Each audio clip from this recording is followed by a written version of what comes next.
Alors, c'est parti. Recette brownie. Première étape. On allume le four. Chaleur tournante.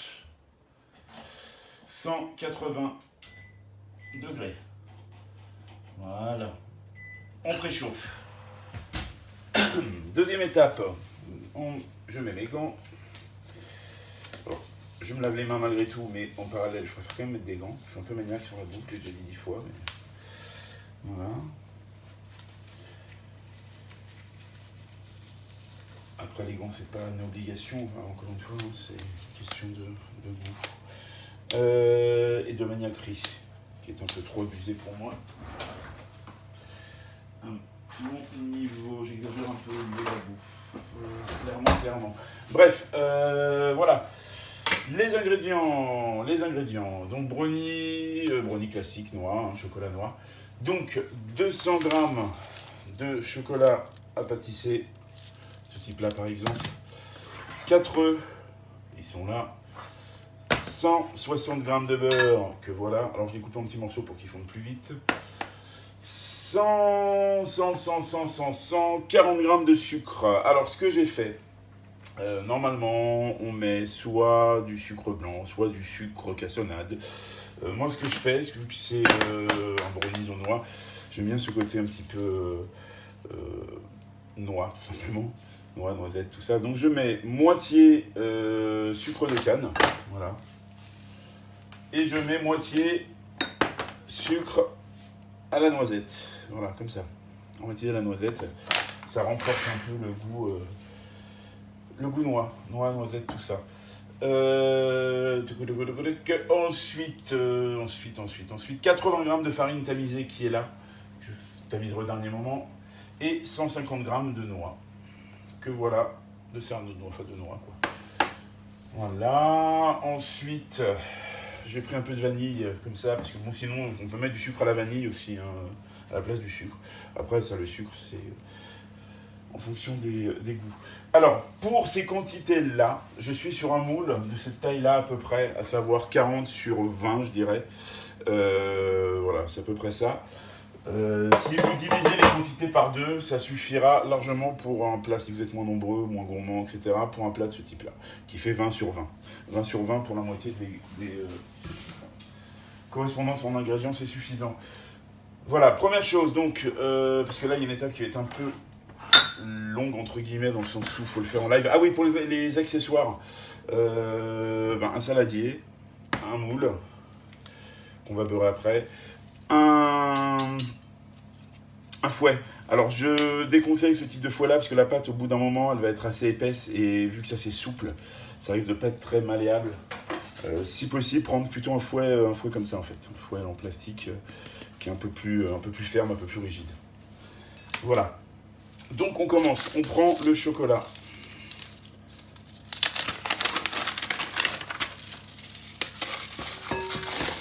On va casser en petits morceaux. Sans mettre d'aluminium de préférence, c'est mieux. Je vérifie quand même, il n'y en a pas. Mais bon. Donc on va casser son chocolat. Voilà, il va franchement. De toute façon, tout ça, ça va fondre. Alors habituellement, le chocolat, je préfère le faire fondre au bain-marie.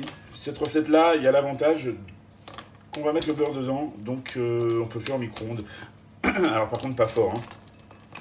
Moi perso, je le mets à 300 watts. 450 watts maximum, mais plutôt 300 watts pendant quelques minutes. Comme ça, ça me permet vraiment d'avoir quelque chose de bien fondu et de pas cramer. Voilà, donc on met son chocolat au fond de son saladier, on met son beurre dessus. On y va, on se prend pas la tête. Voilà. Parfait. Donc, on répartit un peu le beurre pour qu'il recouvre un peu le chocolat, comme ça, voilà. Et on enfourne ça au micro-ondes. On met ça au micro-ondes. Donc 300 watts. On va mettre pendant 3 minutes à 300 watts. Pendant ce temps-là, Que puis-je faire d'autre? Non, en fait, j'ai pas grand-chose d'autre à faire en parallèle. Parce que ce qu'on va faire après, c'est tout simplement casser les œufs, mélanger les œufs à la préparation, mettre le sucre, mettre la farine, et en dernier les noix. Et après on envoie ça au four. Voilà. Donc on est vraiment encore une fois sur quelque chose de super simple, super facile, super bateau. Ouais, ce que je vais faire pendant ce temps-là, je vais déjà beurrer mon moule. Chose importante à faire, on beurre son moule.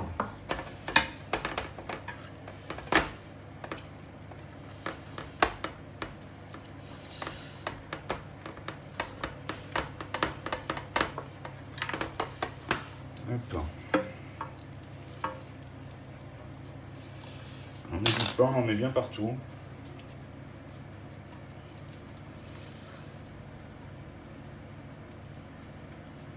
Là, il n'y a pas besoin de cheminée par contre.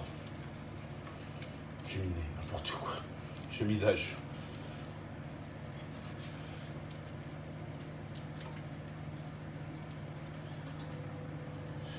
Voilà.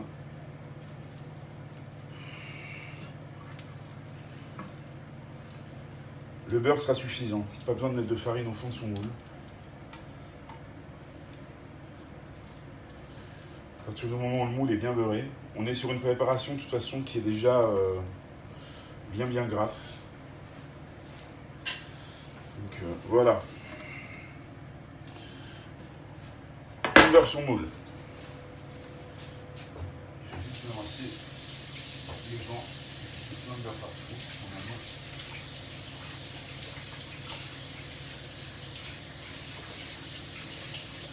Voilà.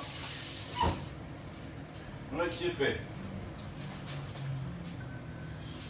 Mon beurre et mon chocolat, ça fond tranquillement. Tranquille. Je vais peut-être rajouter, même il me reste 30 secondes, je vais rajouter 1 minute. Voilà, on va se mettre à 1 minute 30. Alors après, par rapport au sucre, comme je disais tout à l'heure, il n'y a pas vraiment de règles. Hein. Le type de sucre que vous voulez. Idéalement que cassonade, mais encore une fois, après, voilà, moi j'aime bien, comme je disais, varier un peu, mettre un peu de sucre aromatisé à la noisette. Mais après, c'est une éventualité qui n'est pas obligatoire du tout. Voilà. Hop. Le chocolat, le beurre, ça commence à prendre forme. On commence à être bon. Visuellement parlant, ça recommence à ressembler à quelque chose. Je suis en train de me demander si je n'ai peut-être même pas besoin d'avoir du fouet en fait. Je vais pas avoir besoin du fouet, je pense. Voilà, si quand même, si pour les œufs et tout. Si.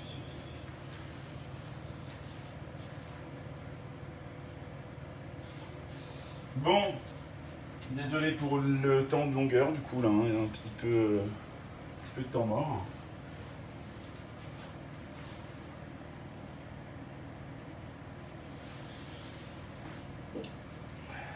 J'en profiter du coup pour boire un coup. C'est pas une bière. Hein.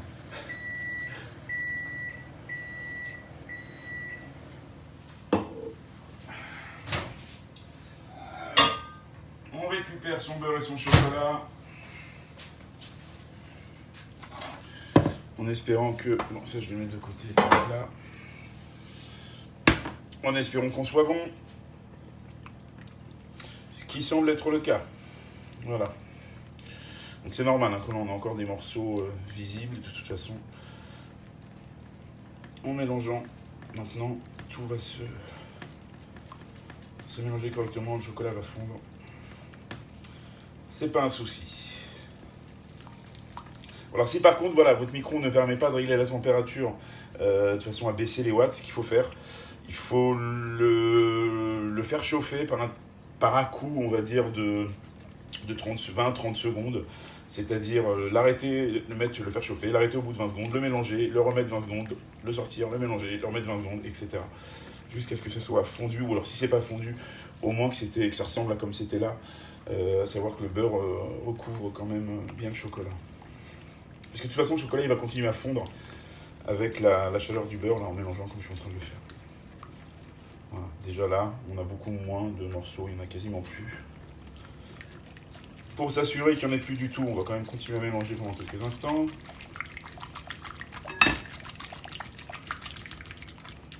Voilà. Et là, en tout cas, au toucher, je ne sens plus rien, je ne vois plus rien. Donc là, on est bon. Alors maintenant, on va mettre notre sucre.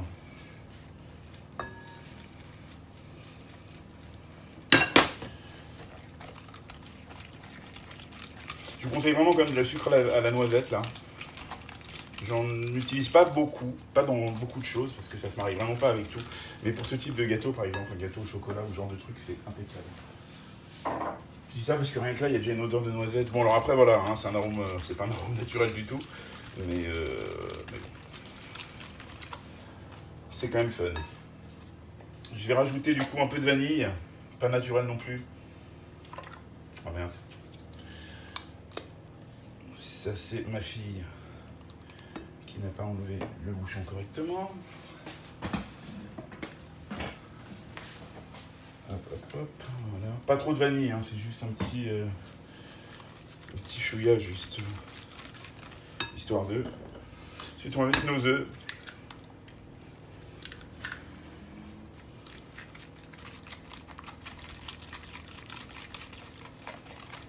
Voilà, de 1. De 2. Hop là. J'ai fait une boulette, voilà.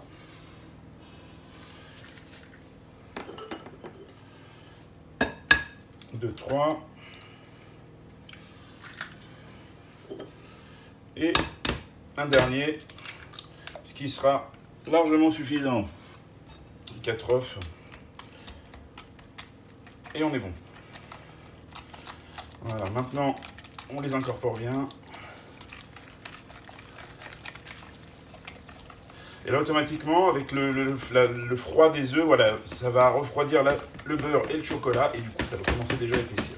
Ce qui se voit déjà là. On est déjà sur une préparation qui est beaucoup moins lisse et liquide que tout à l'heure. Voilà. Là, on est bon. Donc, c'est pareil, encore une fois. Hein. Hyper simple, hyper facile.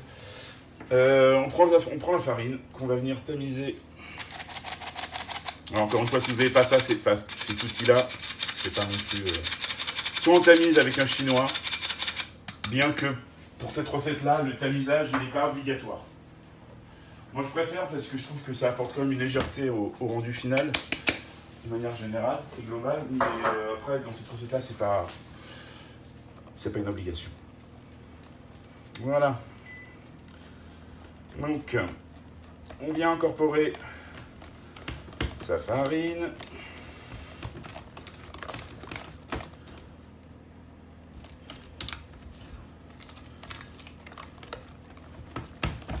Voilà. Voilà pourquoi tout à l'heure je disais qu'il faut un fouet quand même en plastique si possible, parce que je sais pas si ça se voit, mais le fouet, la préparation est assez dense, donc du coup le fouet déjà il plie pas mal, et on est sur du plastique. Donc un en ferraille, comme j'ai montré tout à l'heure, là, avec les pales super souples, le truc il part ouvrir en 2 secondes et on n'arrive pas à bien mélanger. Alors que là ça va. Encore, il faut quand même le prendre à la base pour vraiment bien mélanger, parce qu'on est sur une texture assez épaisse quand même. Hein. Bon, bah voilà qui est fait. Donc maintenant, il n'y a plus qu'à rajouter les noix. Voilà. Mélanger le tout et mettre ça au four. Et c'est fini.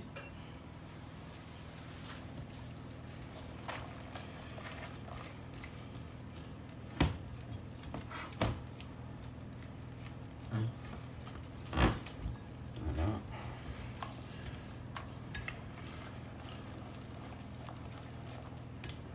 Bon alors après, par rapport aux noix, il y a deux écoles, on va dire. Il y a ceux qui font torréfier les noix avant, c'est-à-dire qu'ils les passent au four hein, pour les griller un peu, pour donner plus de saveur, et un autre goût surtout. Ou alors ceux qui mettent les noix crues, comme moi je l'ai fait, pas sèches mais crues. Pas torréfiées ni rien. Et après, il y a ceux qui préfèrent mettre un mélange de fruits secs, raisins, noisettes, amandes, noix de cajou, etc. Si c'est noix de cajou, bien sûr, c'est sans sel. Je suis en train de chercher mon sopalin.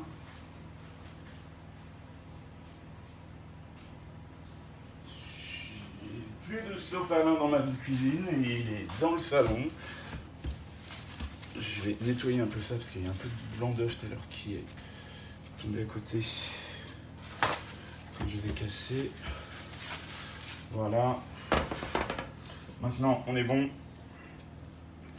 On verse la préparation.